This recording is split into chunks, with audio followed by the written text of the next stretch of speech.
দুই ধাপে ৩১২টি উপজেলা পরিষদ নির্বাচনের প্রচারণায় ব্যস্ত সময় পার করছেন প্রার্থীরা। কাল দ্বিতীয় ধাপের প্রার্থীদের প্রতীক বরাদ্দের পরই শুরু হবে আনুষ্ঠানিক প্রচার।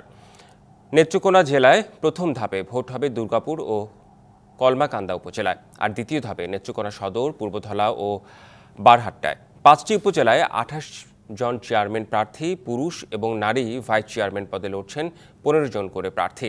সকাল থেকেই প্রার্থীরা ভোটারদের বাড়ি বাড়ি যাচ্ছেন, ভোট উন্নয়নের নানা প্রতিশ্রুতি দিয়ে করছেন ভোট প্রার্থনা। প্রার্থীরা একে অন্যের বিরুদ্ধে বিভিন্ন অভিযোগ তুলে ধরছেন। অন্যদিকে নরসিংদী সদর ও পলাশ উপজেলায় প্রথম ধাপের ভোটে প্রতিদ্বন্দ্বিতা করছেন ৭ চেয়ারম্যান প্রার্থী। সকাল থেকে রাত পর্যন্ত পাড়া মহল্লায় চলছে ভোটের প্রচার। সুষ্ঠু ভোটের পরিবেশ নিশ্চিত করার দাবি জানান ভোটাররা। প্রথম ধাপে উপজেলা পরিষদ নির্বাচনের খবর জানাতে নরসিংদীর পলাশ উপজেলার ঘোড়াশাল এলাকা থেকে যুক্ত হচ্ছেন সহকর্মী তোফায়েল আহমেদ স্বপন। তোফায়েল আহমেদ স্বপন, প্রচারণার বিষয় তো জানাবেন, সেই সাথে এই মুহূর্তে আপনার সাথে কোনো প্রার্থী রয়েছে কিনা জানতে চাই।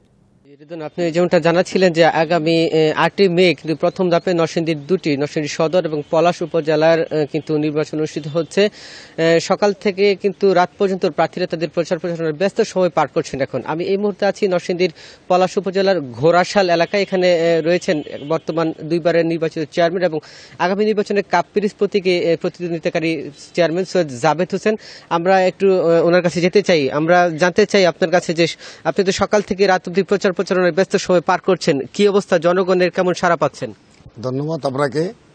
আপনারা জানেন দুইবারের উপজেলা পরিষদের চেয়ারম্যান আমি পলাশের জনগণের প্রার্থী হিসাবে আমি ব্যাপক সাড়া পাচ্ছি এবং ইনশাল্লাহ আমি আশা করি প্রধানমন্ত্রী যে ঘোষণা দিয়েছেন যে নিরপেক্ষ নির্বাচন, সেই নিরপেক্ষ নির্বাচনের মাধ্যমে আবারও আমি জনগণের রায় নিয়ে আগামী ৮ই মে আমি উপজেলা পরিষদ নির্বাচনে আমি জয়ী হয়ে পলাশের জনগণের প্রার্থী হিসাবে প্রমাণ করতে চাই। প্রচারে কোনো বাধা বিপত্তি অনুভব করছেন? অবশ্যই আপনারা জানেন আমার এলাকার মধ্যে আমাদের এমপি মহোদয়ের একজন স্বজন আছে। তিনি এবং এমপি মহোদয় নিজেই গত ২ দিন ধরে আমাদের নেতাকর্মীদেরকে ডাকিয়ে নিয়ে বিভিন্নভাবে হয়রানি এবং বিভিন্ন ভয়ভীতি দেখিয়ে এবং আমার অফিস ভাঙচুর, পোস্টার এবং হুমকির মাধ্যমে আমাদের ভোটারদেরকে হয়রানি করছে। এত প্রতিবন্ধকতার পরে আপনি কেন জয়ী হবেন বলে মনে করছেন? আমি বিশ্বাস করি আমি বঙ্গবন্ধুর আদর্শের একজন সৈনিক।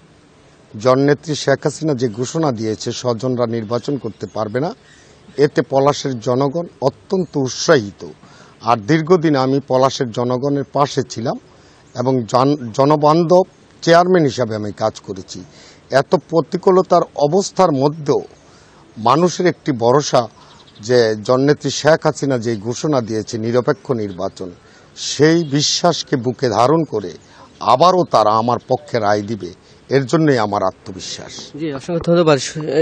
শুনছিলাম সৈয়দ জাভেদ হোসেন জানাচ্ছিলেন তার নির্বাচনী প্রচারণার খবর। আমরা চেষ্টা করছি এছাড়াও উপজেলার যে কোনো স্থানে প্রচারণা এবং ভোটের সর্বশেষ পরিস্থিতি জানার জন্য। তো এই ছিল নরসিংদীর ঘোড়াশাল থেকে উপজেলা পরিষদ নির্বাচনের সর্বশেষ খবর।